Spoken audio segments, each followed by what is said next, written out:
Yes, today we are discussing about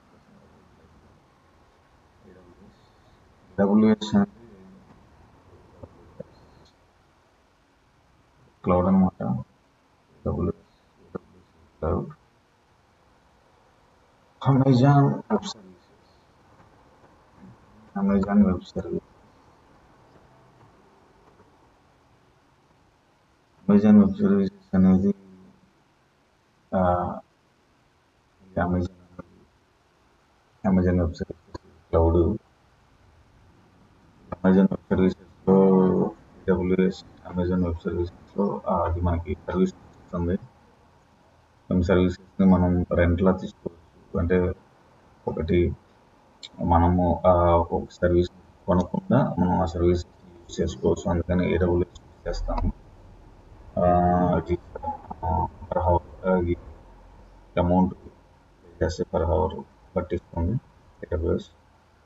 అవి present cloud అనమాట. Cloud అంటే ఏం లేదండి, క్లౌడ్ మనము డేటాని యూజ్ చేసుకుంటాం, డేటాని క్లౌడ్లో స్టోర్ చేస్తాము. What is first cloud computing? Cloud computing అంటే on demand resources, on demand resources on demand మనం ఆన్ డిమాండ్ ఐటీ రిసోర్సెస్ మనం యూజ్ చేసుకొని పర్ హవర్ లెక్కన మనం అమౌంట్ పే చేస్తాం.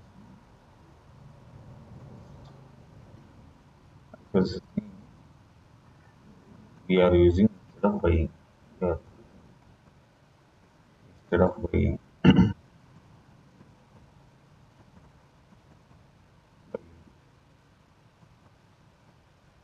బై చేయకుండా మనం చేసుకుంటాము. దానికి పర్ అవర్ చేస్తాము. Services for our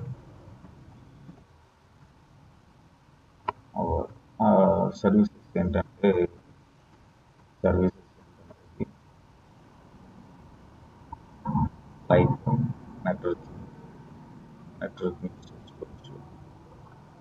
network storage, మనకి స్టోరేజ్ కావాలంటే నెట్వర్క్,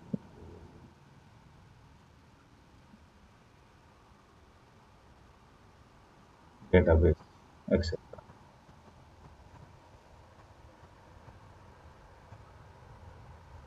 ఇది అన్నమాట సర్వీసెస్. ఇప్పుడు క్లౌడ్ కంప్యూటింగ్ అనేది ఎప్పుడు కూడా మనము ఆ సర్వీస్ రెంట్ ఏదైనా తీసుకుంటాం అలాంటివి అనమాట. అంటే ఇప్పుడు మనం ఒక అప్లికేషన్ అనేది రన్ అవ్వాలంటే ఒక సర్వర్ కావాలి. ఆ సర్వర్కి అప్లికేషన్ మొత్తం రన్ అవ్వాలి. మనము అది పర్చేజ్ చేస్తే అమౌంట్ ఖర్చు కూడా ఎక్కువ ఫర్ 2 lakhs 1 lakh దాని కాన్ఫిగరేషన్ అలా అనమాట. అదే మనము మల్టిపుల్ యూజ్ చేసుకోవచ్చు. సర్వీసెస్ లైక్ మల్టిపుల్ రన్ చేసుకుంటే ఒక సర్వీస్ అనేది యాక్టివేట్ సర్వీసెస్ యూజ్ చేస్తాం. ఈ సర్వీసెస్ ఒకటే సర్వర్ మల్టిపుల్ అప్లికేషన్స్ రన్ చేసుకోవచ్చు. ఇది అనమాట. ఇంకొకటి ఏంటంటే వర్చువలైజేషన్. మనము వీటికి కావాలంటే యాడ్ చేసుకోవచ్చు, అంటే రిమూవ్ చేసుకోవచ్చు. ఏమైనా కావాలంటే సర్వీసెస్ని యాడ్ చేసుకోవచ్చు. ఇది advantage of virtualisation.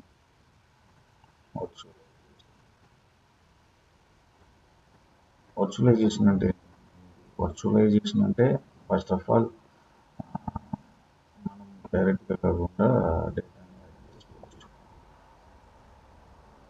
Virtualisation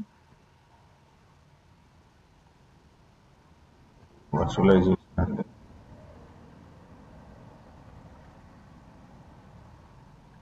we can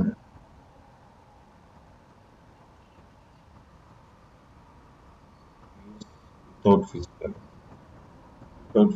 లేకుండా మనం యూజ్ చేసుకోవచ్చు virtualisation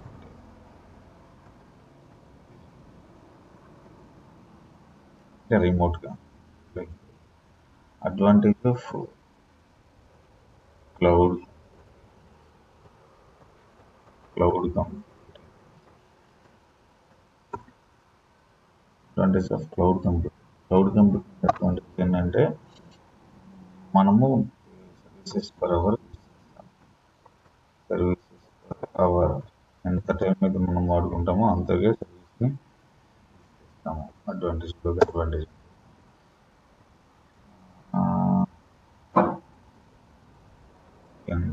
add service are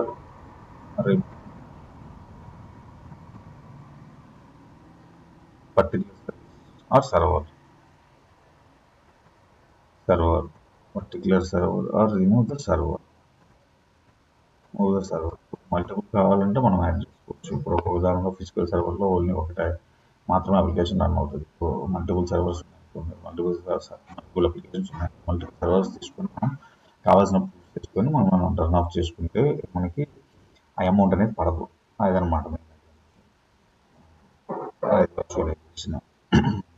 cloud వచ్చేసరికి మల్టిపుల్ అప్లికేషన్స్ అనేవి రన్ అవుతూ ఉంటాయి. మనకి ఆ అప్లికేషన్స్ అనేది మన పేరు మీద లాగిన్ అయ్యి మనం యాడ్ చేసుకుంటే యాడ్ అవుతుంది, రిమూవ్ చేసుకుంటే రిమూవ్ అవుతుంది. యాడ్ అయినప్పుడు మనం యూజ్ చేసుకున్నప్పుడు మనం అమౌంట్ పే చేయాలి. అమౌంట్ పే చేయాలంటే పర్ అవర్ అనమాట. ఈ అమెజాన్ సర్వీసెస్ అనేది ఇలా యూజ్ అవుతుంది. ఫస్ట్ ఆఫ్ ఆల్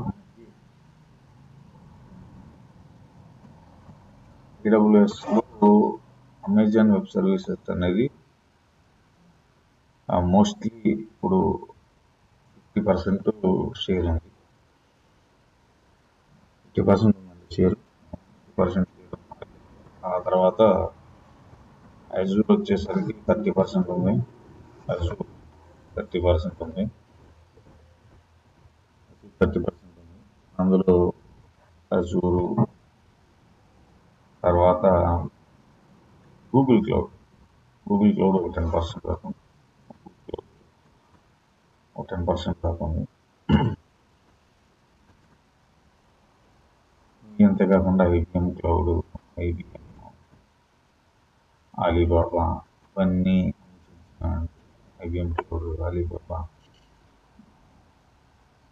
ఇలా ఇంకా చాలా ఉన్నాయి. ఇవన్నీ కలిపి ఒక 20% మోస్ట్లీ బాగా యూజ్ అవుతుంది. మనం మోస్ట్లీ వాడే ఆర్గనైజేషన్ AWS.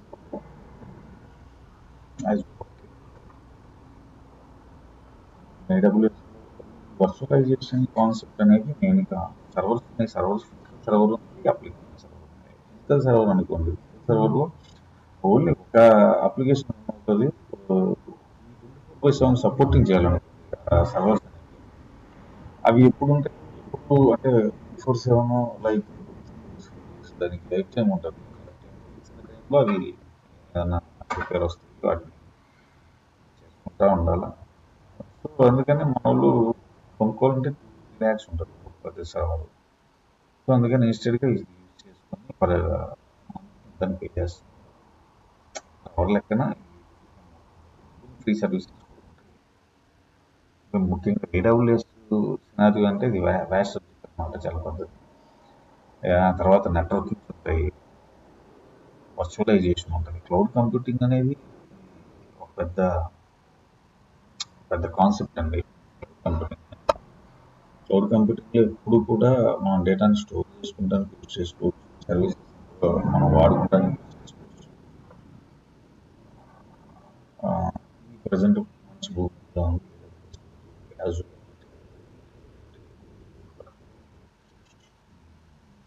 మిగిలిన చిన్న చిన్న ఉన్నాయి.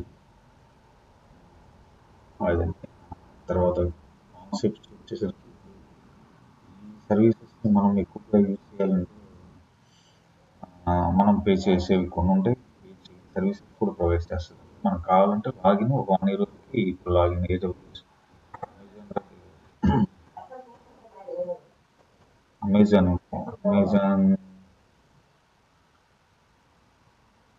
అమెజాన్కి వచ్చేసరికి మనం అమెజాన్లో లాగిన్ అయ్యి మనము సమ్ క్రెడెన్షియల్స్ ఇవ్వాలి. లాగిన్ అయ్యి కార్డ్తో క్రెడిట్ కార్డ్తో ఏమనుకోండి 1 year వరకు వ్యాలిడిటీ ఉంటుంది, లైక్ ఫ్రీ అనమాట. 1 year వస్తుంది. ఈ 1 year అనేది మనం ఫ్రీగా యాక్సెస్ చేసుకోవచ్చు. తర్వాత సమ్ పేమెంట్ యాక్టివిటీస్ ఉంటాయి, అవి పే చేసుకోవాలి. అది తర్వాత వచ్చేసరికి క్లౌడ్ కంప్యూటింగ్ అంటే అర్థమైందండి. తర్వాత వచ్చేసరికి ఇప్పుడు అమెజాన్కి వచ్చేసరికి ఇప్పుడు మల్టిపుల్ జోన్స్ ఉంటాయి. అమెజాన్ డేటా సెంటర్ అంటే ఒక సెంటర్కి కనెక్షన్ ఉంటుంది. ఆ కనెక్షన్ అనేది ఫ్రీగా ఉంటుంది. మన ఇండియాలో చెన్నై, హైదరాబాద్, చెన్నై, బెంగళూరు, ఇలాగా ముంబై ఇలా ఉంటాయండి లిమిట్లో.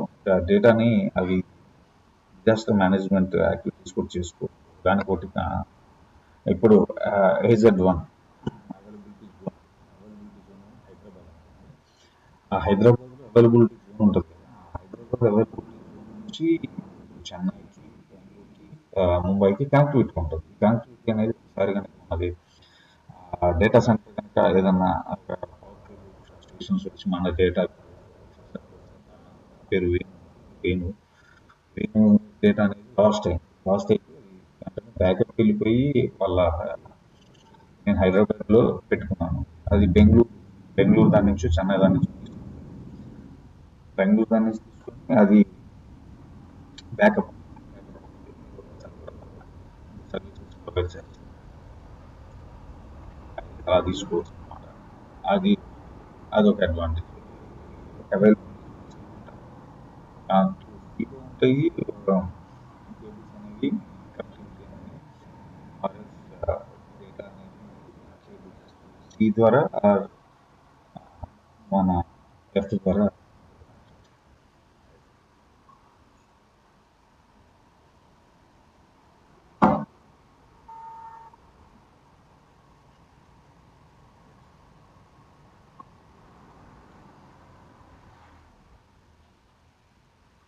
మధ్యనే అవైలబిలిటీ జోన్ ఉంటారండి. ఇప్పుడు ఒక అవైలబిలిటీ జోన్లో మల్టిపుల్ ర్యాక్స్ ఉంటాయి. ఆ డేటా మొత్తం స్టోరేజ్ ఉంటుంది. Mid rack, small rack, large racks ఉంటాయి. ర్యాక్ 20 ర్యాక్స్ ఉంటాయి. ర్యాక్స్లో డేటా అనేది స్టోరేజ్ యూనిట్ ఉంటుంది. చాలా హై కాస్ట్.